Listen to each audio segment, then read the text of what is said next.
herë ndalur. Në një qytet të vogël, në dyqanin e një orëndrejësi të moshuar, qëndronte një orë muri që kishte ndaluar në orën 3:17. Asnjë përpjekje për ta rregulluar nuk funksiononte, dhe askush nuk e dinte pse. Orëndrejësi, zotëri Ilmi, e linte ashtu, si kujtim nga koha kur gjithçka ndryshoi për të. Një ditë, një djalosh i ri, Erisi, hyri në dyqan për të rregulluar orën e gjyshit të tij. Ai vuri re orën e ndalur dhe pyeti pse nuk e ndreqnin. Ilmi buzëqeshi lehtë dhe tha: "Sepse ajo orë nuk mat kohën, ajo ruan një moment."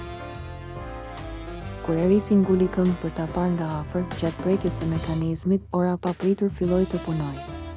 Në atë çast, dritarja u hap vetë, një erë e lehtë fryu dhe një fotografi e vjetër fluturoi nga sirtari, një foto e Ilmit me dashurinë e tij të parë, në orën 3:17 të pasdites, shumë vite më parë. Ilmi qeshi me lot në sy.